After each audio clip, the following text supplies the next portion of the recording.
진부한 직업 정보가 아닌 생생한 현직자들의 목소리가 담긴 직업 이야기. 지금부터 시작합니다. 한잡 합시다.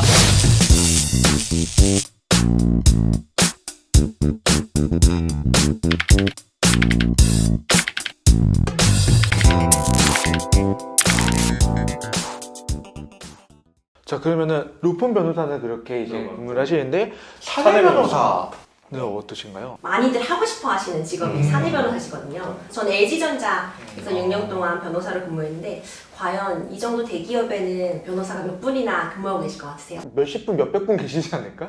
맞아요. 네, 저 LG전자만 해도 저희가 있는 그 층만 해도 변호사가 한 7, 80명 정도 같이 근무를 했거든요. 아, 전부 다 회사로 출근을 하세요? 그럼요. 직원입니다, 사내 변호사. 재택근무하시고 뭔가 사건이 있을 때 그냥 약간 도움을 주시는 걸로. 이거 굉장히 좋은 질문이세요. 네. 왜 사내 변호사가 필요하냐면 세탁기를 하나 만들기 위해 얼마나 많은 계약이 필요할 것 같으세요? 무슨 계약이 있을까요? 세탁기를 만드는 계약이? 기술을 개발해야 되니까 어떤 업체랑 기술 개발 계약을 체결했죠. 문짝은 이 회사가 만드니까 얘한테 하도급 계약 주죠. 팔아야 되니까 판매 계약이 있어야 되겠죠. 그리고 또 수출을 해야 되죠. 수출 계약이 매번 있고 그 전국가가 다 있죠. 마케팅을 해야 되죠. 마케팅도 외주 주죠.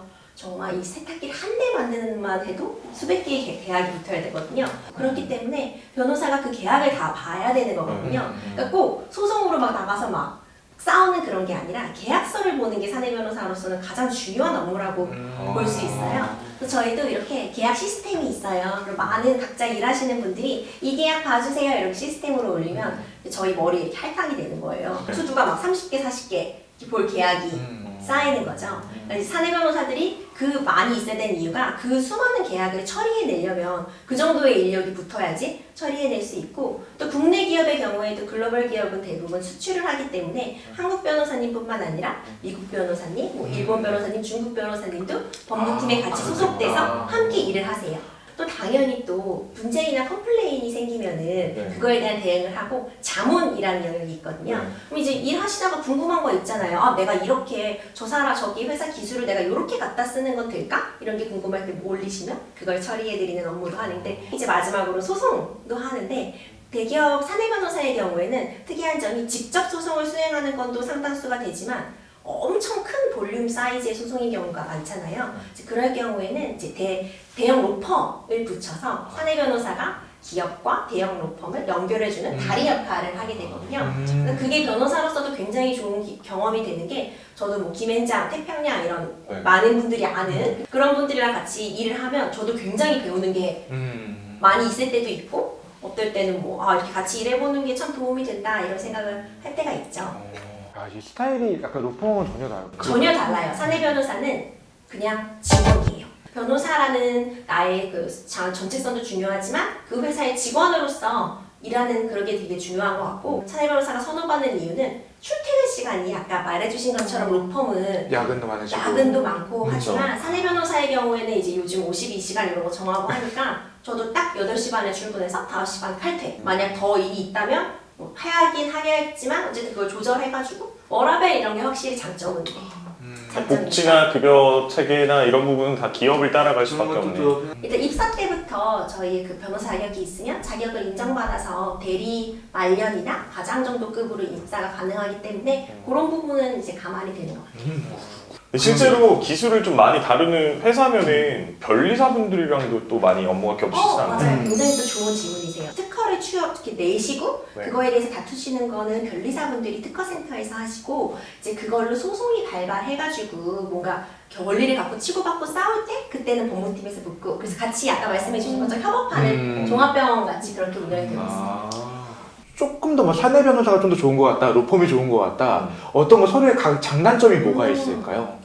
진짜 장단점이 분명한 것 같아요. 일단 소송을 하는 변호사만 떼어놓고 보면은 재판 일정이 보통 최소한 한 달 전, 뭐 2달 전에는 나오기 때문에 전체 일정을 제가 어느 정도 컨트롤할 수가 있어요. 그래서 뭐 급한 일이 있으면 좀 외출을 한다든가, 뭐 밖에서 업무를 본다든가 그런 식으로 일정을 좀 자유자재로 할 수 있다는 장점이 있죠. 지금 촬영하는 것도 약간 그런 거죠. 사내 변호사는 이와는 반대로 9 to 6는 무조건 매여 있어야 하는 거예요. 그러니까 내가 자유롭게 시간을 쓰거나 이런 거는 불가능하다는 점에서 단점으로 볼 수도 있지만, 하지만 장점은 안정적이죠. 그렇죠. 사실 변호사 하면은 수입 능력이라든가 그런 것도 좀 있어야 될 텐데 사내 변호사의 경우에는 그냥 내가 주어진 일만 잘하면 때 되면 월급이 오르고 뭐 때 되면 승진도 할 수 있고 그런 게 굉장히 안정적이지만 대신 내 시간이 없다는 그건 좀 취사 선택할 수 있는 문제인 것 같아요. 아무래도 사내 변호사 하시면 대기업 위주의 네. 이제 그렇죠. 운영이 될 텐데 이게 로펌하고 대기업에서 하는 복지나 이런 것들은 좀 차이가 나지는 않나요? 그러니까 일단 사내 변호사로 하면 그 업계의 특성을 굉장히 많이 받게 돼요. 저는 전자회사에 있었으니까 복지하면은 뭐 가끔 전자제품 싸게, 뭐 특별가, 뭐 복지 포인트 이런 거 주고 대기업 원래 복지가 좋잖아요. 그러니까 그런 대기업의 복지는 그대로 가져갈 수 있다는 뭐 휴가 같은 거 쓰는 거에 뭐 자유롭게 쓸 수 있고 그래도 그런 거에 장점이 있을 것 같아요. 로펌은 워낙 또 제각각이긴 한데 뭔가 탁 그냥 한 가지만 사례를 들어드리자면 모범 택시를 제휴해가지고 뭐 출퇴근이나 법원 갈 때 모범 택시를 그냥 이용할 수 있는 혜택이 있다던가. 출퇴근에도 활용이 가능한 건 너무 좋은데요? 근데 퇴근 시간에 이미 택시가 택시밖에 네, 그 말이에요. 그러니까 이 복지는 사실 굉장히 그 이면은 굉장히 슬픈 거죠. 넌 어차피 지하철 타고 집에 못 갈 거니까 택시 타고 가 이런 거고. 그리고 이제 법인 차량을 운행하는 경우가 되게 많아요. 그러면 재판 같은 거 갈 때는 미리 차량팀에서 다 이게 배차가 돼가지고 좋은 차 타고 재판 가고 이런 거는 정말 이만큼 많은 로펌 생활 중에 정말 약간 작은 좋은 점? 저녁비 주는 거 뭐 이런 거. 그쵸. 그리고 식비가 되게 빵빵하게 지원이 돼가지고 뭐 한 많이 끼에 먹고 일하라. 어차피 야근을 할 거니까 저녁값은 2만 원까지 해주겠다. 뭐 이런 것들이 조금 정말 또 소소한 그런 거 이제 있고. 근데 로펌의 복지는 그냥 연봉인 것 같아요. 그쵸. 그냥 돈으로 다 주는 거예요. 지금까지 읽으면 사내 변호사하고 이제 로펌 변호사에 대해서 대략적인 일관을 들었는데 저희가 실제로 접해보지 못한 곳이 또 하나 있어요. 법원에 가셨을 때 어떤 일이 벌어지는가. 우리 변호사분들도 일단 뭐 짐 검사나 이런 거는 다 똑같이 받으시는 건가요? 가방 짐 검사 같은 건 다 받도록 되어 있는데요, 보안상. 근데 저희가 찍은 컨텐츠 중에 변호사통 플렉스라는 컨텐츠가 있는데 거기 보시면은 나오겠지만 변호사 배지가 있어요. 꼭 달아주세요, 카드. 그거 보시면은 변호사 배지가 있거든요. 근데 그거를 폐용하고 다니면은 금 배지가 딱 있어요. 그래서 그러면은 그 경위 분들이 다른 경로로 그냥 쉽게 입장을 시켜주시는 경우도 있어요. 네. 찾아서 그냥 그냥 가죠. 가방 올려놓고 지나가면 되니까. 금배지 직접 사시는 거예요? 그건 선물로 줘요. 선물은 어디서 주는 거예요? 로펌에서? 아니 그거는 우리 영상 보면 다 나와요. 왜? 변호사 협회 두 군데 가입을 해주셨더라고. 제가 얘기를 드리고 그리고 링크를 안 거는 걸로 그렇게 하겠습니다. 그러면 따로 가셔서 업무를 보실 수 있는 공간이 따로 법원에 있을지도 궁금해요. 뭐 있긴 있는데 사실 거의 활용을 전 한 번도 안 가봤어요. 그리고 이제 지방 법원 같은 경우에는 거기가 이제 그 동네에 좀 원로 변호사님들의 사랑방 같은 그래서 바둑 이제 두시고 그런 경우들도 있어요. 그리고 사실 재판을 그렇게 여유 있게 못 가요. 거의 시간 딱 맞춰서 가거나 5분 전, 10분 전에 도착하기 때문에 미리 다 준비가 된 상태에서 가고 바로 입장해서 문 재판 앞에서 진행하고 안 바로 서 있다가 나오고. 그냥 재판 끝나고 판사님 또 이렇게 따로 뵙거나 뭐 그런 시간도 있나요? 네, 아, 저는 그래요? 부적절하죠. 제가 이렇게 말씀드릴게요. 법원에 일단 가요. 네. 그러면 검색대를 통과하죠. 네. 그다음 자기 법정 호실에 가요. 그럼 앞에 이제 오늘의 사건이 쭉 시간대별로 안내가 되어 있어요. 보통 밖에서 기다리다가 내 사건이 이제 진행될 시간에 맞춰서 법원에 들어가요. 그러면 무슨 사건, 누구 변호사 이렇게 확인하면 뭐 누구 출석했습니다 이렇게 대답하고 양쪽 대답한 다음에 모두 제자리에 앉으세요. 그다음 이제 그때 사건이 진행이 돼요. 뭐 언제 거 어떻게 진술하시겠습니까? 뭐 앞으로 뭐 이건 어떻게 입증하시겠습니까? 이런 거 간단하게 대답하고 다음 길 정하고 이제 이렇게 인사하고 각자 나와서 집에 가는 거예요. 맞아요. 뒤에서 다른 분들 재판하시는 것도 보고 계신 거예요? 네, 특별한 사유가 없는 한 재판은 다 공개되는 게 원칙이에요. 그래서 일반 국민 누구나 가서 그냥 아무 재판이나 볼 수 있어요. 맞아요. 막탁수한 뭐 가사 사건 좀 이런 거 아니면은 혹시 촬영이 되나요? 촬영이 절대 안 돼요. 이건 진짜 큰일 나는 일. 끌려가요. 재판 현장에 나와 있습니다. 이거 하고. 진짜 그 자리에서 앞에 그 자리에 어떤 의뢰인의 사건을 해결해 주기 위해서 막 증거도 따로 막 찾으러 막 이렇게 다니는 우리가 안 그래도 그 얘기 했는데 드라마 보면 막 쓰레기를 막 뒤지고 막 사진을 막 찍고 막 이러잖아요. DNA 그니까요, 막. 그럼 막 들고 막 너무 걱정이 긴장되잖아요. 사건 현장에 갔다 혼자 이렇게 앉아 계시고 막 이런 거 있잖아요. 드라마 있고. 결론부터 말하면 그렇지 않고요. 네, 대부분 준비해오셔야 돼요. 대신 이제 조언을 해드릴 수 있죠. 이러이러한 증거가 필요하니 이거 네, 이런 챙겨오세요. 거좀 찍어오세요. 자, 그럼 이제 다음 또 이제 현업무 관련해가지고 또 드리고 싶은 질문이 바로 급여 얘기 좀 해보려고 하는데. 우리가 흔히 아는 대형 로펌, 김현장을 비롯한 그 대형 로펌이 있고 그 외에 이제 중소법인과 개인 사무실들이 완전히 좀 나눠져 있어요. 시장 네, 시장 자체가 달라요. 뭐 이쪽엔 수입료가 비싸고 이쪽은 싸다 이게 아니라 대형 로펌이 하는 사건들은 여기서 하지 않고 여기서 하는 사건은 이쪽에서 하지 않아요. 서로 침범하지 않네. 네. 그래서 대형 법인 같은 경우에는 이제 대부분 한 초봉이 1억 정도부터 시작을 하게 되고 흔히 이제 서초동 사무실이라고 하는 중소형 법인이나 개인 사무실들은 요새 한 4,500 정도부터 1년 차에 정도 시작해서 매년 조금씩 오르죠. 그리고 변호사는 자기가 이제 수임하는 능력도 되게 중요하잖아요. 그래서 내가 어딘가에 고용 변호사지만